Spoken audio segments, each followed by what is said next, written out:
আসসালামু আলাইকুম সুপ্রিয় দর্শক, চলে আসলাম আজকের আরও একটি খুবই গুরুত্বপূর্ণ আবহাওয়ার আপডেট নিয়ে। আজ 18 সেপ্টেম্বর বুধবার এবং আগামীকাল 19 সেপ্টেম্বর বৃহস্পতিবার কেমন থাকতে পারে আগামী 24 ঘন্টার আবহাওয়া।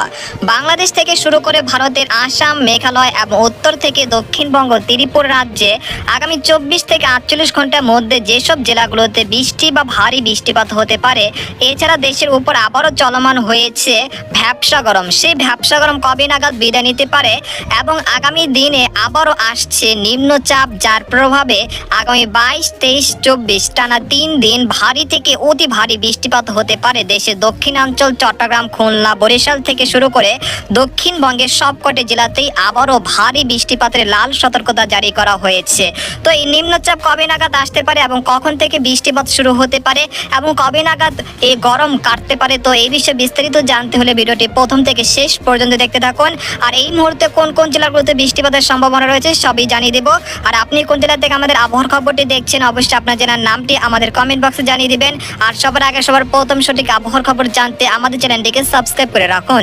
এবার জেনে নেওয়া যাক এক নজরে। বন্ধুরা, এই পর্যায়ে আমরা সরাসরি উপগ্রহ চিত্রে চলে আসলাম। এখান থেকে আমরা সরাসরি দেখতে পাচ্ছি যে দেশের অধিকাংশ জেলার আকাশ প্রায় পরিষ্কার রয়েছে এবং অস্বস্তিকর ঘামযুক্ত আবহাওয়া সেটা কিন্তু বহাল রয়েছে।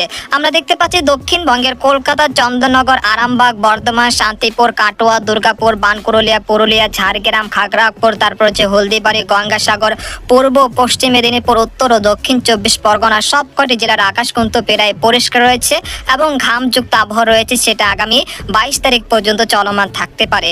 অর্থাৎ আগামীকাল বৃহস্পতিবার এবং শুক্রবার, শনিবার এই 3 দিনও ভ্যাপসা গরম সেরকম কমার কোনো সম্ভাবনা নেই। আগামী 22 তারিখ থেকে আবহাওয়ার পরিবর্তন আসতে পারে। তার পরবর্তী সময় দক্ষিণবঙ্গের বেশ কয়েকটি জেলায় ভারী বৃষ্টিপাত হতে পারে। তো এই ছিল দক্ষিণবঙ্গের আপডেট এবং অর্থাৎ পশ্চিমবঙ্গের আপডেট। তো আমরা দেখতে পাচ্ছি যে খুলনা বিভাগের কথা বলতে গেলে এই মুহূর্তে খুলনা বিভাগের সবকটি জেলার আকাশ আংশিক মেঘলা থেকে প্রায় পরিষ্কার রয়েছে এবং তাপমাত্রা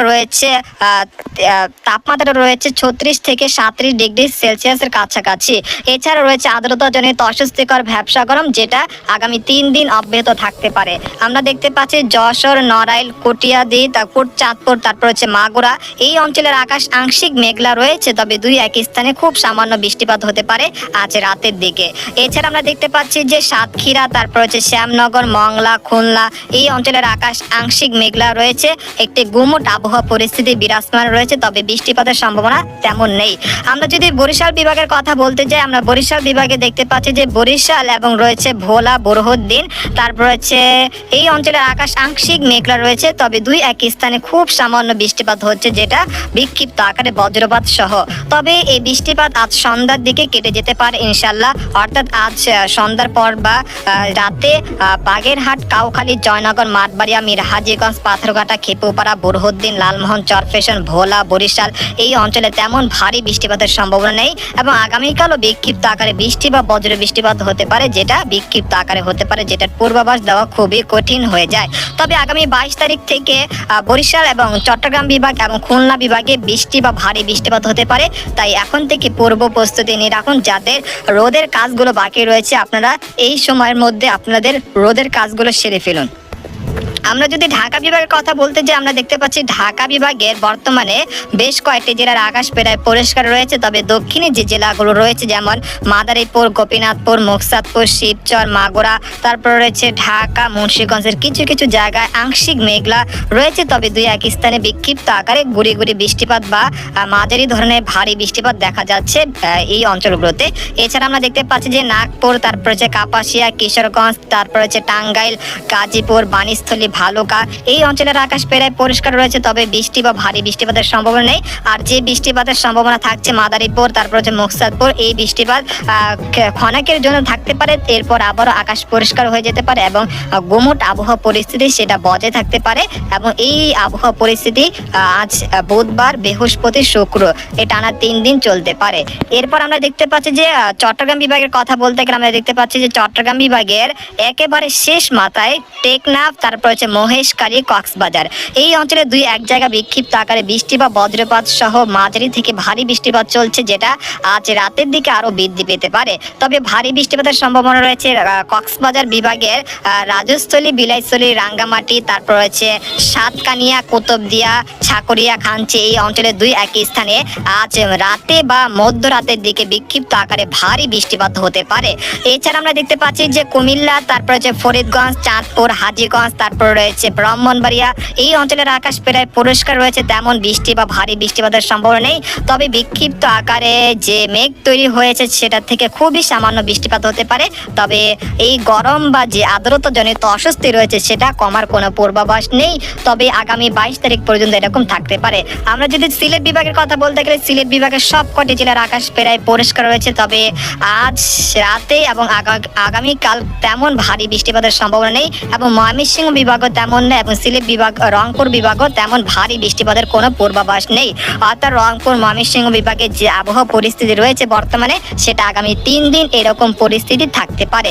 এছাড়া আমরা দেখতে পাচ্ছি যে উত্তরবঙ্গের কথা বলতে গেলে আলিপুরদুয়ার, কোচবিহার, জলপাইগুড়ি, শিলিগুড়ি, তারপর হচ্ছে মালদহ, তারপর উত্তর ও দক্ষিণ দিনাজপুর এই অঞ্চলের আকাশ প্রায় পরিষ্কার রয়েছে। তবে বৃষ্টি বা ভারী বৃষ্টিপাতের কোনো পূর্বাভাস নেই। তবে আগামী 3 দিন যে বর্তমানে যে ভ্যাপসা গরম রয়েছে সেটা আরও কিছুটা বৃদ্ধি পেতে পারে। অর্থাৎ তাপমাত্রা যে 38 ডিগ্রি রয়েছে সেটা কিছুটা বৃদ্ধি পেতে পারে 38.5 ডিগ্রি বা 37 ডিগ্রি, 38.7 ডিগ্রি সেলসিয়াস এরকম তাপমাত্রা থাকতে পারে আগামীকাল। তো এই ছিল একটি সংক্ষিপ্ত যে মডেল অনুযায়ী যে পূর্বাভাসটা দিয়েছিলাম। তো এরপর যে আপনাদেরকে জানিয়ে দিব যে আগামী দিনে যে নিম্নচাপটি আসছে সেই নিম্নচাপের প্রভাবে কতটা বৃষ্টিপাত হতে পারে বাংলাদেশে সেটা আপনাদেরকে দেখিয়ে দিচ্ছি এক নজর বায়ু মোড়ে। আমরা দেখতে পাচ্ছি যে বর্তমানে বঙ্গোপসাগরে কোনো নিম্নচাপ বা ঘূর্ণিঝড় নেই। তবে আমরা এখানে একটি লক্ষ্য করতে পারি যে থাইল্যান্ড সাগরে একটি নিম্নচাপ তৈরি হয়েছে, যেটা ভিয়েতনামের দিকে আঘাত হানতে পারে আগামীকাল বৃহস্পতিবার।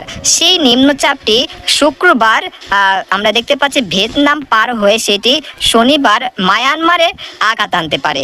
এরপর মায়ানমার পার হয়ে সেটি সমুদ্রে নেমে যেতে পারে। এরপর সেটি ক্রমান্বয়ে শক্তি বাড়িয়ে বাংলাদেশের কক্সবাজার, টেকনাফ দিয়ে সেটি বাংলাদেশে স্থলভাগে প্রবেশ করতে পারে। এর ফলে 22 তারিখ দিনে বা রাতের যে কোনো সময় ভারী থেকে অতি ভারী বৃষ্টিপাত শুরু হয়ে যেতে পারে টেকনাফ, কক্সবাজার, মহেশখালী, তারপর হচ্ছে পার্বত্য চট্টগ্রাম, তারপর হচ্ছে ফটিকছড়ি, সন্দ্বীপ, নোয়াখালী, তারপর হচ্ছে হাতিয়া, তারপর হচ্ছে লালমোহন, খেপুপাড়া, পটুয়াখালী, তারপর হচ্ছে মাঠবাড়িয়া এই অঞ্চলগুলোতে আগামী 22 তারিখ থেকে বিক্ষিপ্ত আকারে ভারী বৃষ্টিপাত শুরু হয়ে যেতে পারে, যেটা চলতে পারে মঙ্গলবার পর্যন্ত। আমরা দেখতে পাচ্ছি যে নিম্নচাপটি আগামী 22 তারিখ সেটি সমুদ্র পার হয়ে সেটি দক্ষিণবঙ্গের দিকে আঘাত আনতে চলেছে। এর মূল প্রভাব থাকতে পারে খুলনা, বরিশাল, চট্টগ্রাম বিভাগ এবং ঢাকা বিভাগের যে দক্ষিণে যে জেলাগুলো রয়েছে সেখানে ভারী থেকে অতি ভারী বৃষ্টিপাত হতে পারে রবিবার 22 সেপ্টেম্বর।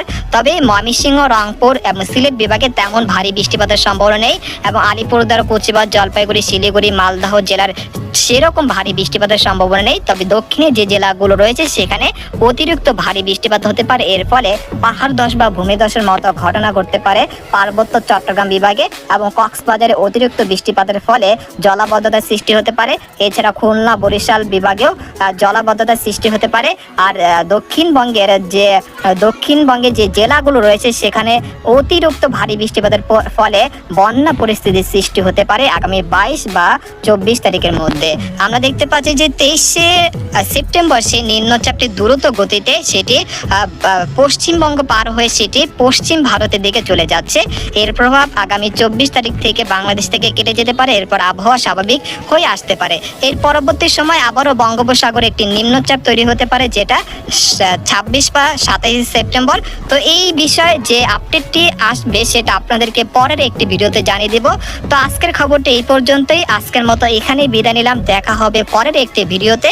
সেই পর্যন্ত আমাদের সাথে থাকুন। ধন্যবাদ।